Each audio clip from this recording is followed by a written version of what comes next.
Students, आज का जो हमारा टॉपिक है वो product planning for international markets है। सबसे पहले हम प्रोडक्ट के जो बेसिक कंसेप्ट्स हैं उसके बारे में हम करेंगे। प्रोडक्ट का मीनिंग क्या है। सबसे पहले प्रोडक्ट में आप हर तरह के प्रोडक्ट और सर्विसेज को इंक्लूड करते हो। प्रोडक्ट्स में आपके टेंजिबल और इंटेंजिबल प्रोडक्ट्स आते हैं। इंटेंजिबल प्रोडक्ट्स में हम सर्विसेज को इंक्लूड करते हैं। प्रोडक्ट में आप वो सारी चीज़ें इंक्लूड करते हो जो एक प्रोडक्ट में इंक्लूड होती हैं। जैसे कि अगर वो आपका जो प्रोडक्ट है, कोर प्रोडक्ट है, जो ओरिजिनल प्रोडक्ट होता है, उसके साथ उसकी पैकेजिंग है, उसकी ब्रांडिंग है, उसका लेबल है, उसको आप इसमें इंक्लूड करते हो। इसके अलावा जो जिस प्रोडक्ट को यूज़ करने से कंज्यूमर को सेटिस्फेक्शन मिलती है, उन सारी चीज़ों को आप प्रोडक्ट की डेफिनेशन में इंक्लूड करोगे। आगे हम इसके फर्दर क्लासिफिकेशन करेंगे कि प्रोडक्ट अलग अलग कैटेगरीज में आप इसको डिवाइड कर सकते हो। जैसे कि जो प्रोडक्ट है वो आपका इंडस्ट्रियल प्रोडक्ट भी हो सकता है, कंज्यूमर प्रोडक्ट भी हो सकता है, ड्यूरेबल नॉन ड्यूरेबल प्रोडक्ट्स भी हो सकता है। तो सबसे पहले हम इसकी कुछ डेफिनेशंस करेंगे। हम इंटरनेशनल मार्केट के पॉइंट ऑफ व्यू से यहाँ पर हम आगे भी पढ़ेंगे कि आपने अगर एक इंटरनेशनल मार्केट के लिए एक प्रोडक्ट बनाना है तो आपने जो पूरी की पूरी मार्केट है, इंटरनेशनल मार्केट है, उसके डिफरेंट एस्पेक्ट्स को ध्यान में रखते हुए आपने प्रोडक्ट को प्रोड्यूस करना है। आपने एक स्ट्रेटजी अपनानी होगी कि अलग अलग मार्केट्स के लिए आपने अलग अलग प्रोडक्ट प्रोड्यूस करना है या सारी ही मार्केट्स के लिए आपने एक कॉमन प्रोडक्ट प्रोड्यूस करना है। तो आपने डिफरेंट जो आपके फॉरेन मार्केट्स हैं, सही आपके लिए ये रहेगा कि आप उनकी नीड्स को ध्यान में रखते हुए प्रोडक्ट को प्रोड्यूस करें। फिलिप कोटलर ने जो डेफिनेशन दी है उसमें प्रोडक्ट को एक बंडल ऑफ यूटिलिटीज़ के रूप में इसको डिफ़ाइन किया है कि प्रोडक्ट को यूज़ करने से कंज्यूमर को जो सेटिस्फेक्शन मिलती है उसको आप प्रोडक्ट की डेफिनेशन में इंक्लूड करोगे। Bundle of physical services and symbolic particulars expected to yield satisfaction और benefits to the buyer. Physical services जो, मान लो अगर हम किसी भी प्रोडक्ट का एग्जांपल लेते हैं, उसको यूज़ करने से जो भी कंज्यूमर को जो सर्विसेज मिलती हैं, जिसकी वजह से उसको सेटिस्फेक्शन मिलती है, उसको आप प्रोडक्ट कहते हो। विलियम जे स्टैंडर्ड ने जो प्रोडक्ट की डेफिनेशन दी है वो ये है कि a product is a complex of tangible and intangible attributes including packaging, colour, price, manufacturers and retailers services which the buyer may accept as offering satisfaction of wants और needs. जो product है उसमें आप टेंजिबल और intangible items को include करते हो। Tangible items में आप उसकी पैकेजिंग, कलर, उसका प्राइस, मैन्युफैक्चरर्स, रिटेलर्स की सर्विसेज में आपका इंटेंजिबल चीज़ें आएंगी। इंटेंजिबल आइटम्स में आपकी सर्विसेज को आप इंक्लूड करोगे। मतलब ये सारी चीज़ें जो एक आप कंज्यूमर को ऑफ़र करते हो उसके नीड्स और वांट्स को सेटिस्फाई करने के लिए, तो उसको आप प्रोडक्ट की डेफिनेशन में इंक्लूड करोगे। नेक्स्ट है आपका level of product. Levels of product में प्रोडक्ट को आप 3 कैटेगरीज में इसने डिवाइड किया है। पहला आपका है कोर प्रोडक्ट। कोर प्रोडक्ट का मीनिंग क्या है कि जो एक किसी भी प्रोडक्ट का जो फंडामेंटल जो लेवल है, जिसके बगैर आप कंज्यूमर की नीड्स को, उसकी वांट्स को सेटिस्फाई नहीं कर सकते। जैसे कि अगर आप पेन का एग्जांपल इसमें लेते हो तो पेन के अंदर जो रिफ़िल होगा, अगर वो रिफ़िल ही नहीं होगा तो कंज्यूमर उससे लिख नहीं सकता। तो कंज्यूमर की जो राइटिंग जो उसकी रिक्वायरमेंट्स है उसको आप पूरा नहीं कर पाओगे। तो जो मेन नीड है कंज्यूमर की, उसको सेटिस्फाई करने के लिए जो आपका जो मेन प्रोडक्ट होगा उसको आप कोर प्रोडक्ट कहते हो। एक्चुअल प्रोडक्ट है नेक्स्ट है। जो आपका कोर प्रोडक्ट है, उस कोर प्रोडक्ट के साथ जितनी भी दूसरी चीज़ें इंक्लूड होती हैं, जिनकी हेल्प से आप प्रोडक्ट को इजीली यूज़ कर सकते हो, हैंडल कर सकते हो, सेल कर सकते हो, इन्फॉर्मेशन दे सकते हो कंज्यूमर्स को, तो उसको आप एक्चुअल प्रोडक्ट में इंक्लूड करते हो। जैसे कि अगर हम पेन का हमने एग्जांपल लिया तो उसका जो रिफ़िल होगा वो कोर प्रोडक्ट होगा, बट उसके साथ उसका जो ऊपर का कवर होगा, उसका जो डिज़ाइन होगा, उसका कलर, उसकी क्वालिटी, उसका ब्रांड नेम, उसकी पैकेजिंग, उसकी लेबलिंग, इसको आप इसमें एक्चुअल प्रोडक्ट में इंक्लूड करोगे। तो ये सारी चीज़ें आप इसमें इंक्लूड करते हो। इसने जैसे इसने यहाँ पर एक्चुअल प्रोडक्ट के पॉइंट में एग्जांपल दिया है वॉशिंग मशीन का। अगर वॉशिंग मशीन आपने परचेज़ की है, तो उस वॉशिंग मशीन में उसका डिज़ाइन, ब्रांड नेम, उसका क्वालिटी लेवल और उसके एडिशनल फीचर्स को भी आप इंक्लूड करोगे। जैसे कि वाटर हीटिंग फैसिलिटी दी गई है, टाइमर है, उसके अंदर फ्लेक्सिबल मोड ऑफ ऑपरेशन है अलग अलग क्लोथ्स के लिए। तो ये आपका एक्चुअल प्रोडक्ट में आएगा। उसके बाद है आपका आता है ऑगमेंटेड प्रोडक्ट। ऑगमेंटेड प्रोडक्ट में अदर देन जो कोर प्रोडक्ट और एक्चुअल प्रोडक्ट जो भी चीज़ें हैं आप उसको ऑगमेंटेड प्रोडक्ट में इंक्लूड करोगे। जो आपका प्रोडक्ट है उसके जितने भी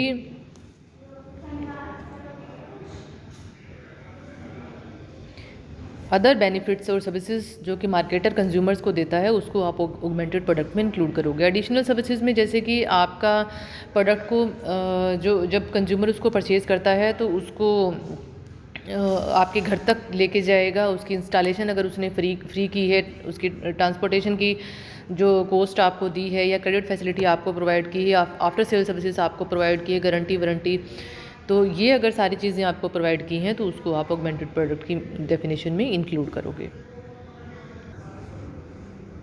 अब बात आती है कि एक नए प्रोडक्ट का मीनिंग क्या है। नया प्रोडक्ट, कोई भी प्रोडक्ट नया हो सकता है जो कि आपके लिए नया हो, मार्केट के लिए नया ना हो, या मार्केट के लिए नया हो आपके लिए नया ना हो, या कोई भी प्रोडक्ट जिसका एग्जिस्टेंस ही नहीं था मार्केट में, आपने उस प्रोडक्ट को प्रोड्यूस किया है या आपने उसमें किसी भी तरह का कोई चेंज किया है। तो ये सारी चीज़ें आप नए प्रोडक्ट की डेफिनेशन में इंक्लूड करोगे। तो न्यू प्रोडक्ट को 3 कैटेगरीज में डिवाइड किया है इसने आगे। पहला है original product which are unique and innovative, जो आपके लिए भी नया है, मार्केट के लिए भी नया, आपने भी उसको कभी प्रोड्यूस नहीं किया था, मार्केट में भी नहीं आया था, जिसका एग्जिस्टेंस ही नहीं था और आपने उसको प्रोड्यूस किया है, तो उसको आप original product which are unique and innovative की कैटेगरी में इंक्लूड करोगे। जैसे कि पहले आपके स्मार्टफोन्स का इनोवेशन हुआ, फूड प्रोसेसर्स हैं, एलईडी इलेक्ट्रॉनिक डिवाइसेस का एग्जांपल इसने यहाँ पर लिया है। वॉशिंग मशीन्स पहले नहीं होती थी फुली ऑटोमेटिक, अब वॉशिंग मशीन्स मार्केट में आ गई हैं। मतलब जो चीज़ मार्केट में नहीं थी और उन चीज़ों का जब इनोवेशन होता है तो उसको आप नए प्रोडक्ट की डेफिनेशन में इंक्लूड करते हो। सेकेंड है replacement products for existing products.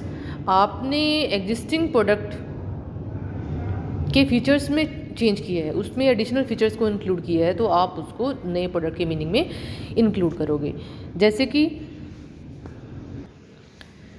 जो आपके टेलीविज़न सेट्स हैं उनको इम्प्रूव करके एलईडीज़ में कन्वर्ट कर दिया गया है, तो इसको आप नए प्रोडक्ट के मीनिंग में इंक्लूड करोगे। Products new for the business but not new for the market. जो प्रोडक्ट मार्केट के लिए नया नहीं है बट आपके लिए नया है, आपने अपनी प्रोडक्ट लाइन में एक एडिशनल प्रोडक्ट को इंक्लूड किया है, तो उसको वो प्रोडक्ट आपके लिए नया होगा जिसको आप फर्स्ट टाइम प्रोड्यूस कर रहे हो, तो इसको भी आप नया प्रोडक्ट कहोगे। अब बात आती है क्लासिफिकेशन ऑफ प्रोडक्ट्स की। पहला है आपका classification on the basis of use. जो आपका प्रोडक्ट है उसको यूज़ के बेसिस पर क्लासीफाई किया गया है, डिफरेंट कैटेगरीज में इसने डिवाइड किया है। पहला आपका कंज्यूमर प्रोडक्ट्स हैं। कंज्यूमर प्रोडक्ट्स जो प्रोडक्ट अल्टीमेटली कंज्यूमर जिसको यूज़ करते हैं, इसमें आपके जैसे ब्रेड का एग्जांपल आप ले सकते हो, व्हीट का एग्जांपल आप ले सकते हो इसमें। उसके बाद आता है कन्वीनियंस गुड्स। कन्वीनियंस गुड्स में आपकी आती हैं जो प्रोडक्ट्स या गुड्स कंज्यूमर गुड्स की परचेजिंग की जो फ्रीक्वेंसी है वो सबसे ज़्यादा होती है कन्वीनियंस गुड्स, शॉपिंग गुड्स और स्पेशलिटी गुड्स के कंपैरिजन में। उसके बाद आता है आपका कन्वीनियंस गुड्स। अच्छा, कंज्यूमर गुड्स में जो इन्वेस्टमेंट की बात हम कर रहे हैं, कॉस्ट की बात हम कर रहे हैं, इसमें सबसे कम इन्वेस्टमेंट होती है कंज्यूमर गुड्स में। कन्वीनियंस गुड्स में आपका जैसे कि फ्रीक्वेंटली जिसको आप यूज़ करते हो, कंज्यूमर गुड्स को फर्दर क्लासिफाई इसने किया है कन्वीनियंस गुड्स में, शॉपिंग गुड्स, स्पेशलिटी गुड्स। जो आपकी कन्वीनियंस गुड्स है इसमें आएगा कि वो जो प्रोडक्ट्स आप डे टू डे रूटीन में फ्रीक्वेंटली परचेज़ करते हो और उसमें इन्वेस्टमेंट की जो अमाउंट है वो भी सबसे कम होती है। शॉपिंग गुड्स की जो फ्रीक्वेंसी है परचेजिंग की वो कंज्यूमर गुड्स के कंपैरिजन में, कन्वीनियंस गुड्स के कंपैरिजन में लेस फ्रीक्वेंट आप इसको परचेज़ करते हो। जैसे क्लोथ्स है, शूज़ है, हैंड बैग्स है, और इसमें आपके जो कॉस्ट है प्रोडक्ट्स की वो भी कंपैरेटिवली कन्वीनियंस गुड्स से ज़्यादा होती है। स्पेशलिटी गुड्स में आपकी जो फ्रीक्वेंसी है परचेजिंग की वो और भी कम हो जाती है शॉपिंग गुड्स और कन्वीनियंस गुड्स के कंपैरिजन में। जैसे कि आपका टीवी है, स्कूटर है, कार, फर्नीचर है, जिसको आप कभी कभार परचेज़ करते हो, ओकेजनली आप इसको परचेज़ करते हो और इसमें जो कॉस्ट है वो ज़्यादा हाई होती है कन्वीनियंस गुड्स और शॉपिंग गुड्स के कंपैरिजन में। इंडस्ट्रियल प्रोडक्ट्स है नेक्स्ट है आपका। इंडस्ट्रियल प्रोडक्ट्स जो कंज्यूमर प्रोडक्ट्स के मीनिंग में हमने पढ़ा था कि जो डायरेक्टली कंज्यूमर जिसको कंज्यूम करता है। इंडस्ट्रियल प्रोडक्ट्स में जिसको इंडस्ट्रीज़ परचेज़ करती हैं, डायरेक्टली कंज्यूम नहीं किया जाता कंज्यूमर्स के द्वारा, बट इनडायरेक्टली वो कंज्यूमर की गुड्स को बनाने के लिए ही परचेज़ की जाती हैं। जैसे कि प्लांट एंड मशीनरी है, अल्ट्रासाउंड मशीन्स का एग्जांपल इसने लिया है, तो टेक्निकल नेचर की होती हैं और इसमें इंडस्ट्रियल गुड्स को फर्दर क्लासीफाई किया है raw material, spare parts and capital goods operating supplies में। रॉ मटेरियल में आता है आपका जो कि फर्दर प्रोडक्शन और मैन्युफैक्चरिंग के लिए जिन प्रोडक्ट्स का इस्तेमाल आप करते हो वो रॉ मटेरियल की कैटेगरीज में आएगा। Spare parts and capital goods next है। स्पेयर पार्ट्स रॉ मटेरियल की तरह हैं, फाइनल प्रोडक्ट का पार्ट तो नहीं बनता, बट ये रॉ मटेरियल को फिनिश गुड्स में कन्वर्ट करने में आपकी हेल्प करता है। जैसे कि आपका प्लांट एंड मशीनरी है, एसेसरीज़ हैं, ऑपरेटिंग सप्लाईज है नेक्स्ट है। इसमें आपकी इंक्लूड होती हैं कंज्यूमेबल आइटम्स होती हैं, जैसे कि लुब्रिकेटिंग ऑयल है, स्टेशनरी है, स्मॉल कंपोनेंट्स है, स्मॉल पार्ट्स है जो जिनकी हेल्प से आप प्रोडक्शन करते हो। अब बात आती है सेकंड पॉइंट की, classification on the basis of durability. Durability के बेसिस पर दो कैटेगरीज में इसने डिवाइड किया, ड्यूरेबल और non durable products. Durable products वो प्रोडक्ट्स होते हैं जो लंबे टाइम के लिए आप जिनको परचेज़ करते हो, और रिपीटली जिनको परचेज़ नहीं करते, काफ़ी लंबे टाइम के बाद इसको परचेज़ करते हो, और इसमें आपके जो कॉस्ट है वो ज़्यादा होती है, और यूज़ का टाइम जैसे कि हमने भी पढ़ा कि ज़्यादा लंबे टाइम तक आप इसको यूज़ करते हो, जैसे कि प्लांट एंड मशीनरी है, टीवी है, एयर कंडीशनर है। नॉन ड्यूरेबल प्रोडक्ट्स में आपके वो प्रोडक्ट्स आते हैं जो ज़्यादातर एक ही बार यूज़ होते हैं, या कुछ टाइम तक, एक या दो बार थोड़े टाइम के लिए आप उसको यूज़ करते हो और बाद में उसका एग्जिस्टेंस ख़त्म हो जाता है। इसमें पेरिशेबल कंज्यूमेबल प्रोडक्ट्स को इंक्लूड किया है। पेरिशेबल प्रोडक्ट्स में आप ख़राब होने वाली चीज़ें आप जिसमें इंक्लूड करते हो, और इसके अलावा आपकी टेबल्स हैं, स्टेशनरी हैं, वियरिंग अपीयरल्स हैं, शूज़ हैं, कंज्यूमेबल आइटम्स हैं, इसको आप इसमें इंक्लूड करोगे। उसके बाद बात आती है टेंजिबिलिटी के बेसिस पर। दो तरह की कैटेगरीज में आप इसको डिवाइड करोगे। पहला आपका इंटेंजिबल प्रोडक्ट्स है, दूसरा आपका टेंजिबल प्रोडक्ट्स हैं। जो टेंजिबल प्रोडक्ट हैं उनका फिजिकल एग्जिस्टेंस होता है, उसको आप देख सकते हो, छू सकते हो, बट इंटेंजिबल प्रोडक्ट्स को आप देख नहीं सकते, छू नहीं सकते। टेंजिबल प्रोडक्ट्स में आप पेन का, गाड़ी का एग्जांपल ले सकते हो, बट इंटेंजिबल प्रोडक्ट्स में आप सर्विसेज का एग्जांपल लेते हो, जैसे कि इंश्योरेंस कंपनीज हैं, मैनेजमेंट कंसल्टेंसी फर्म्स हैं। उसके बाद बात आती है classification on the basis of benefits. Benefits के बेसिस पर इसने प्रोडक्ट को 3 कैटेगरीज में डिवाइड किया है। पहला आपका बेसिक और कोर प्रोडक्ट है, दूसरा एक्सपेक्टेड प्रोडक्ट है, तीसरा ऑगमेंटेड प्रोडक्ट है।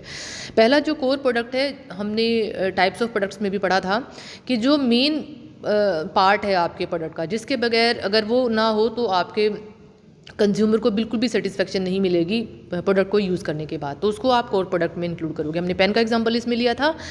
पेन का अगर जो रिफ़िल होता है वो आपका कोर प्रोडक्ट है।